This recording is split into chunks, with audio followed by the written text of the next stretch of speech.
James Stewart as the six-shooter.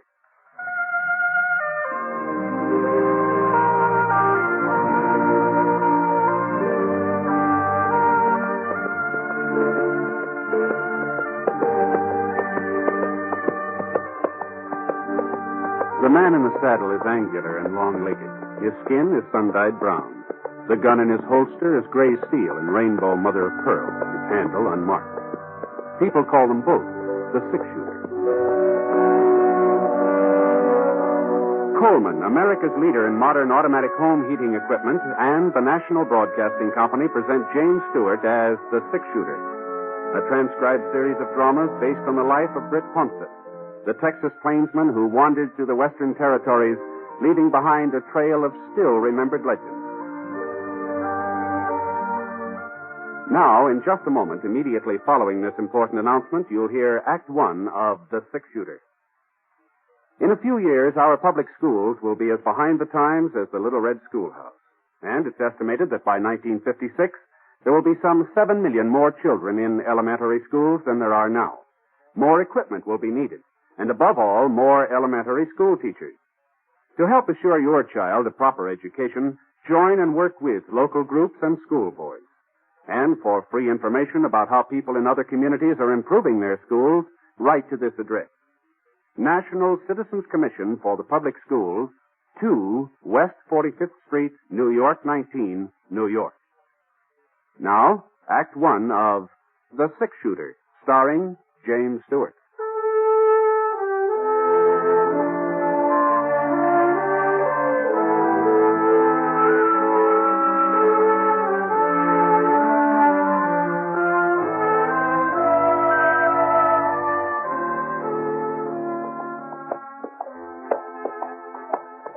It was hot that afternoon. A low, crawling kind of heat that seemed to be following us as we rode along.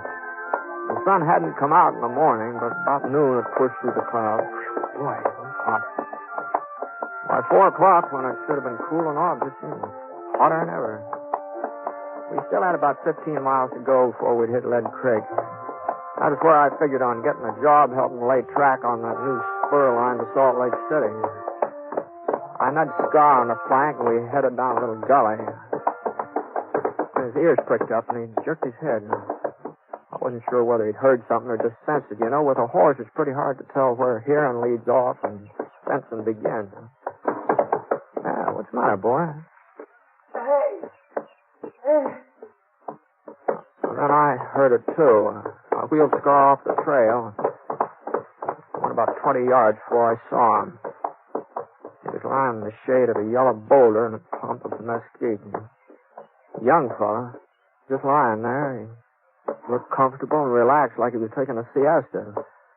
But he couldn't have been enjoying himself too much, not with a big red stain like that across the front of his shirt.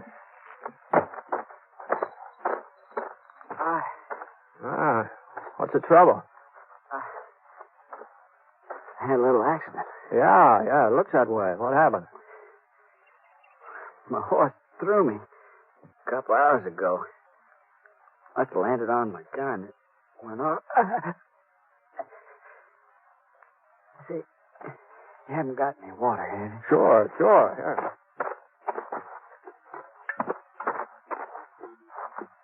Yeah.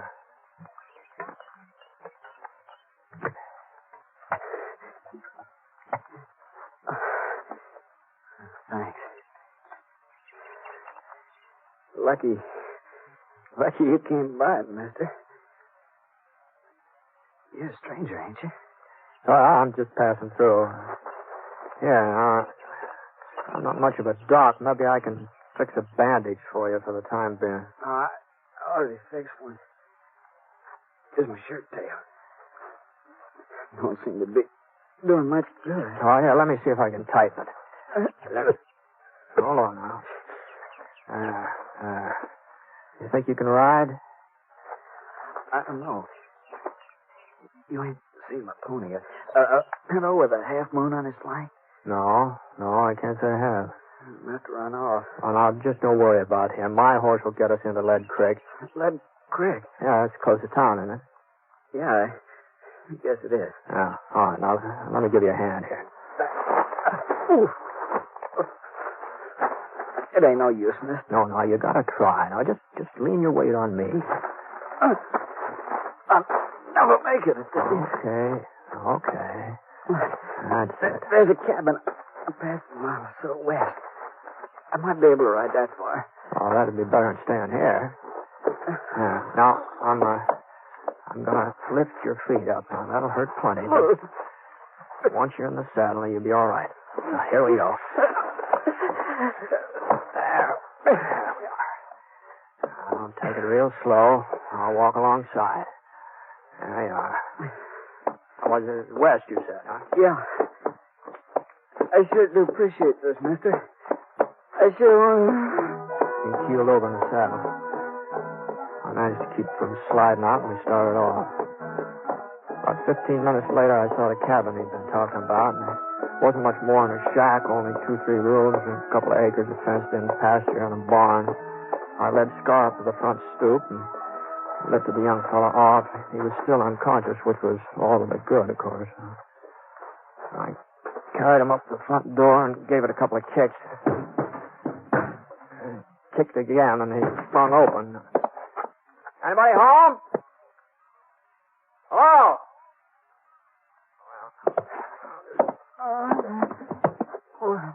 Yeah, now you just lay there. I'll try and get some rest. I'll look around. Where? He passed out again. I covered him with a blanket lying across the foot of the cot there. Supper was on the kitchen stove. Beef stew. Smelled pretty good. I opened the back door. I saw somebody cutting up a pile of kindling over near the barn. Whoever it was sure knew how to handle an axe. Where'd you come from? No, I'm sorry if I frightened you, ma'am. I knocked on the front door, but I guess you couldn't hear me, huh? I ain't got no handout for tramp. Go on, get out. Well, I'm not exactly a tramp, ma'am, although I'm not blaming you for thinking it. I've been riding for quite a spell. Well, what do you want? I ran across a fellow a little while ago in a gully just east of here. He'd been shot up. Shot? Yeah, he said his gun went off accidental. He's hurt pretty bad, and since this place of yours was the closest... Where is he? I took the liberty of putting him in the cot inside there, so I hope you don't... She didn't wait even for me to finish. She just marched past me like I wasn't even there. I watched her for a second, and then I followed her into the house.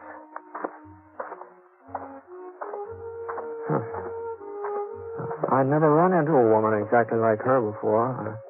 At first, I thought she was a man. You know, the pants, the checkered shirt she was wearing, and the way she chopped up kindling, they fooled me.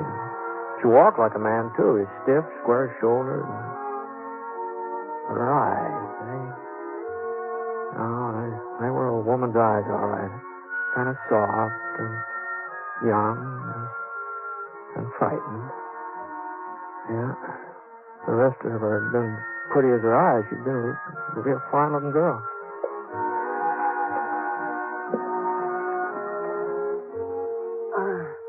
Take that rag off me while I fix on your bandage. Yes, ma'am. It's a shame to tear up a fancy petticoat like that. I got no need for petticoats, mister. Can you turn him on his side? That's better. Now, if I can just get the bleeding to stop. You know him, ma'am? No. Why should I? Oh, I just thought since he was in your neighborhood. Lots of folks pass by here. That don't mean I know him. I don't know you neither. Oh, sorry. My name's Ponset. Britt Ponset. Ponset. I've heard of you somewhere, haven't I? No, not likely. This is the first time I've been around Lead Creek here. Got a pocket knife? Yeah. Thanks. George, you're doing a real good job on him, you know. Your husband off somewhere today? I'm not married. It must get kind of lonely out here all by yourself, doesn't it? I like being alone. I want a lot of people around me. Mm-hmm. I can't say I blame you. I never been much on congregating myself. I I always sort of like to... Well, that bleeding's letting up a little. All right, I guess I'll be shutting off, ma'am. When I get into town, I'll send a doctor out here. No. No, you can't. What I mean is there is no doctor in Lead Creek. Oh? He moved away a couple of years ago. Well, there must be a doctor somewhere around these No. places. Not within 100 miles. I'll have to take care of him myself. Well, maybe I can find somebody to help you. Since I brought him in here, I sort of I'd feel rather do it alone. I'll manage all right. Well, that's mighty decent of you, but him being a stranger... All right. Well, so long. Mr. Ponset, Yes, ma'am? you won't tell the folks in town he's here. Hmm? Well, he's a stranger, like you said. He don't concern them, and I don't want them laughing at me. They'd say, Jenny Garber's finally got herself a man. If he wasn't unconscious, she'd never have managed it. So, you won't tell them, will you? Well, I don't suppose anybody will ask me about it. Easy, boy. Easy. What are you looking at? Oh, I was just noticing those horses over in the pasture there. Those both yours? Yes, they are. Why? No reason. No, that pinto looks like a good animal. What do you call him? His name's Moon, because of the marking on his flank. Looks like a half moon. Yeah, I can see it, yeah. Well, I hope the patient doesn't give you too much trouble. All right, come on.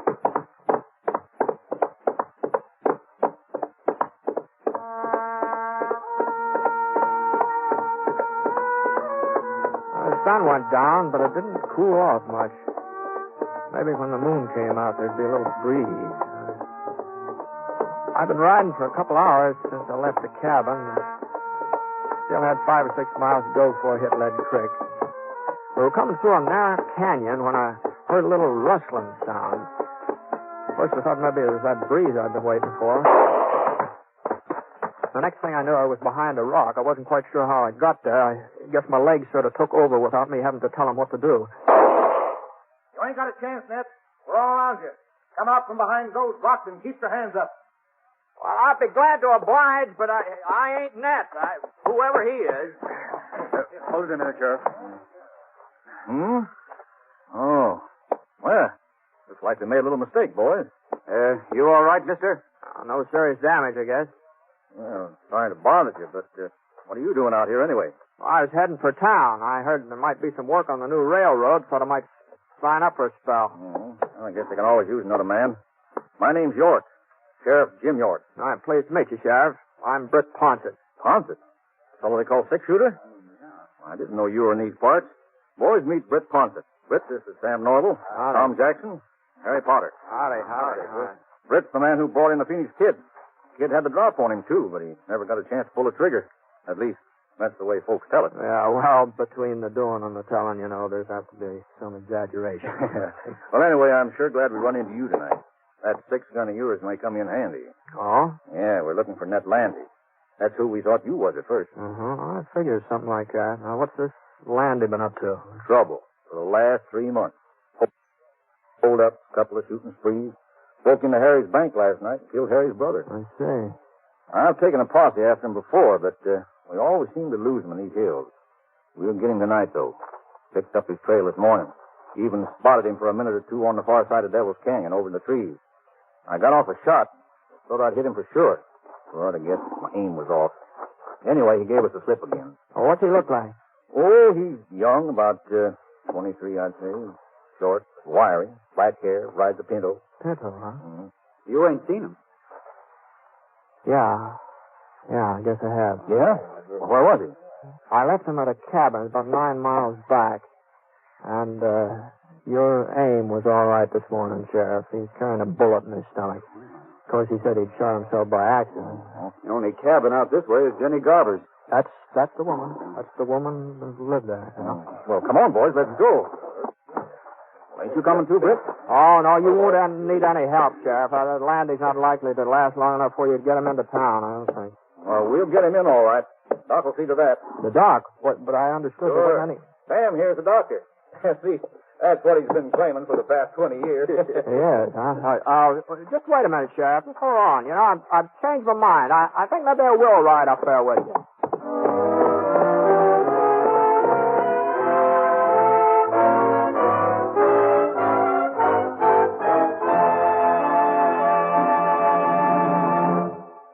We'll return to James Stewart as the six-shooter in a moment. First, a word from Coleman, America's leader in modern automatic home heating equipment. You'll be glad this winter you bought a Coleman heater this fall.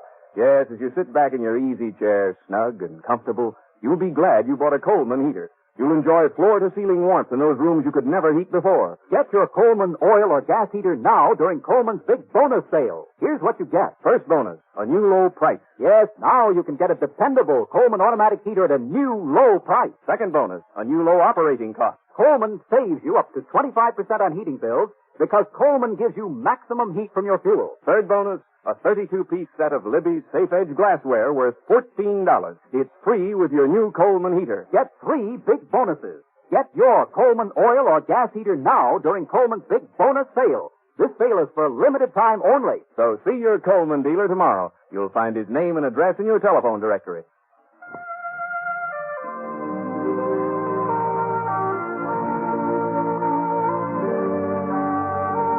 Now, Act Two of The Six-Shooter, starring James Stewart.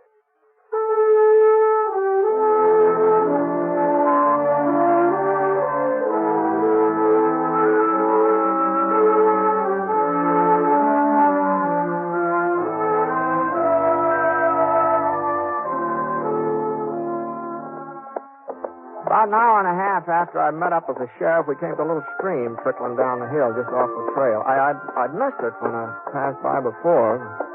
I hadn't known there was any water around, and Scar hadn't smelled it either. The air being so quiet and everything. Well, we pulled up and gave the horses a chance to get a drink. Well, I guess there ain't no rush. And that's as bad off as you say. Yeah. Was something funny, Sheriff? Well, I was just thinking about Jenny Garver. Oh? Yep, she's finally got herself a man. He's going to be real temporary, though. I can tell you that. Yeah, and if he didn't have a bullet in him, I'll bet he'd take off the first time he got a look at her. Well, it'd take more than a bullet to keep me there. Me too, Sheriff. What is it? Something wrong with Jenny? Well, you've seen her, ain't you? Yeah. Well? Well, I guess she's no beauty. Oh. Now, that's giving her the benefit of the doubt, Ponset. Now, if you ask me, my horse is better looking. No, you know, Sheriff, now there are a lot of plain women seem to get along all right. Better than some of the pretty ones, you know. Well, it ain't just that Jenny's ugly, but she's so darn awkward and big. Why, even when she was a little girl living in town, she was always a head taller than any boy her age. And stronger, too. Well, I guess they've had enough drink. Yeah, the thing was, her folks was peculiar about Jenny. Wouldn't admit she was any different from the other girls. Hey, you remember how they used to dress her? All those fancy clothes with frills and ribbons. What made her look twice as foolish as she would have otherwise. No? Her father used to take her to parties, too, in her square dances, but he was the only one who ever danced with her. No, sir, I don't think a single boy in town courted her. Not one. You're forgetting Willie Franklin. Oh, sure. Who is Will Franklin? Yeah. He's quite a cut-up. Made a bet one night with some of the fellas. He said he'd get Jenny to agree to marry him. He took her out in his wagon and proposed. Of course, she said yes. But he didn't know that Willie's friends was all hidden in the back of the wagon. Leastwise, he didn't know it until they all busted out laughing. It was right after that her folks died, wasn't it, Sheriff? Yeah. That's when she bought this cabin. About 5 years ago, come to think of it. Well, Jenny can't be more than 25 or 6. Looks a whole lot older, though. Wouldn't you say so, Britt? Oh, I don't know. I'm not much good at judging ages, especially a woman. There's her place, up ahead. Lamp's still on. She must be up. Sure, she's up all right. First time she ever had a man within touching distance, ain't it? Ooh. What's the matter? Yeah, we better leave the horses here and go the rest of the way on foot. Oh, no. Landy's not apt to give you any trouble. Oh, you never can tell. You may be feeling better by now. Yeah, but not that much. Hey, he's seen us. Didn't waste no time about it, neither. Guess he wasn't as sick as you thought, Britt. Or else he made a mighty fast recovery. We'll never hit him from down here. What do you suppose happened to Jenny?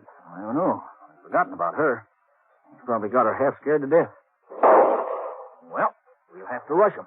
It ain't going to be easy, Sheriff. With this moon, he's sure to spot us. Well, that's all we can do. Sam, you and Harry see if you can make it up to the fence over there. Right. You okay? Okay. Now, I'll fire twice. That'll be the signal to close in.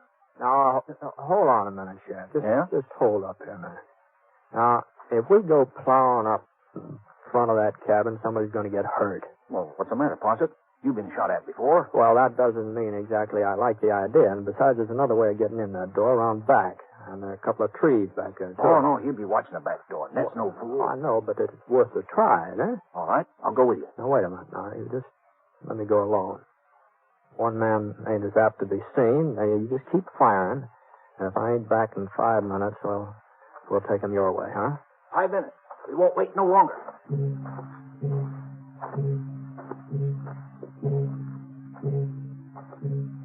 I hunched down low and I started circling toward the rear of the cabin. And there wasn't much cover, just rocks, a couple of scrub pines.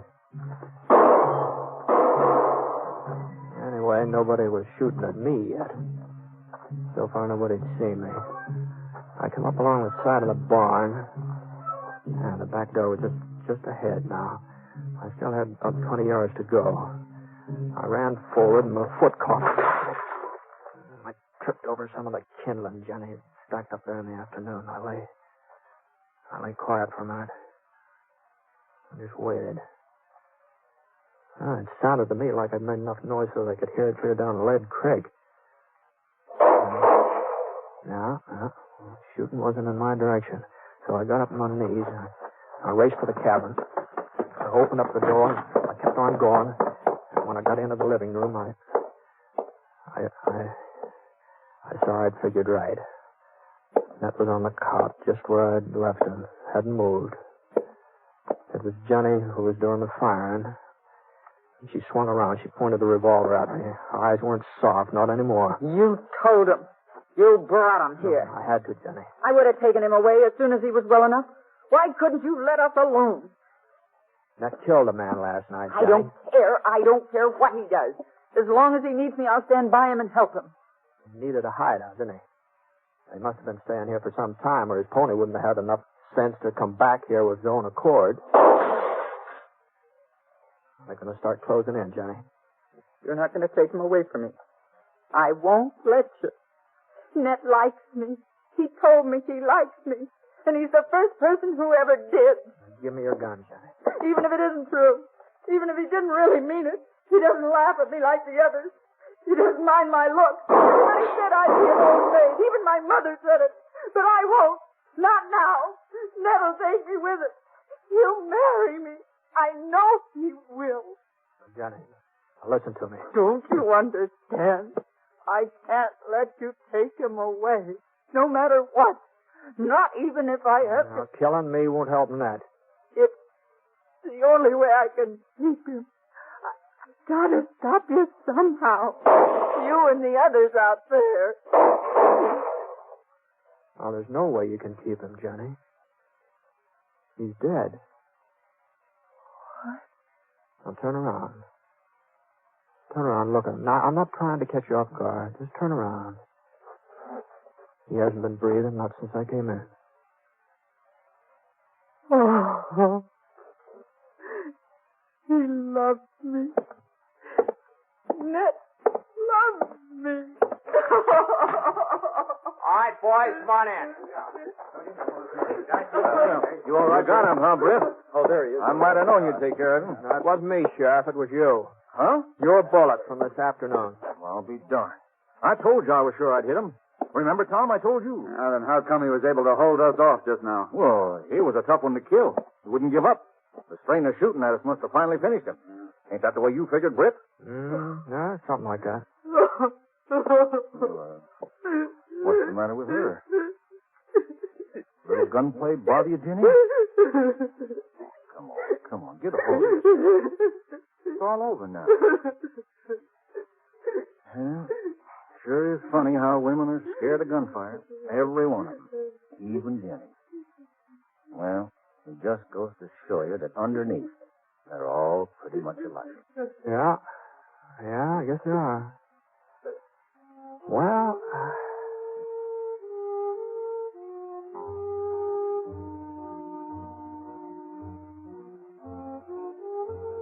Nat was buried the next day, and there was one bunch of flowers at the funeral, wild daisies. Folks just couldn't figure out who sent them.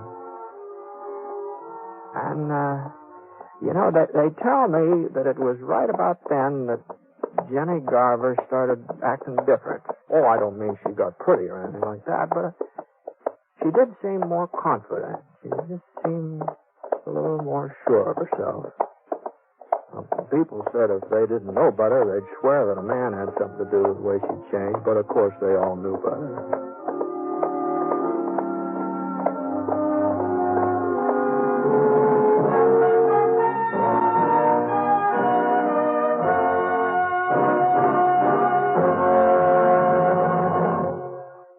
I'd like to take a minute here to remind you about some of the great entertainment in store for you later in the week on NBC Radio. Next Friday night marks the fall return to the air of both the Bob Hope Show and the Phil Harris-Alice Faye Show. Both these great comedy programs, formerly heard on different days, now join forces to make Friday night a top listening night on NBC Radio.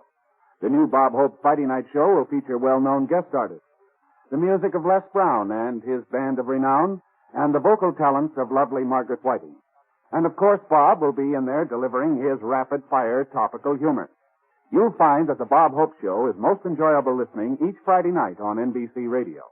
And immediately following Bob Hope, listen to the Phil Harris-Alice Faye Show.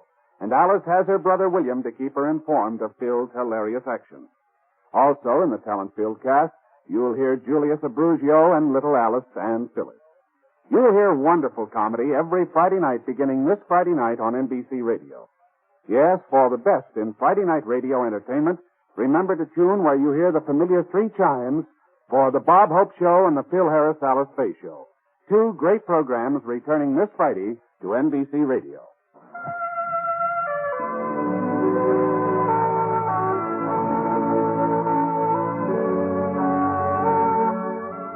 Coleman, America's leader in modern automatic home heating equipment, and the National Broadcasting Company have presented James Stewart as the six-shooter. Mr. Stewart may currently be seen in the Universal International picture Thunder Bay. The Six-Shooter is an NBC Radio Network production in association with Review Productions. It is based on a character created by Frank Burt, and today's transcribed story was written by him. Special music was by Basil Adlam, and heard in the cast were D.J. Thompson, Jeff Kirkpatrick, George Neese, and Harry Bartell. The entire production is under the direction of Jack Johnstone. All characters and incidents were fictitious, and any resemblance to actual characters or incidents is purely coincidental. Hal Gibney speaking.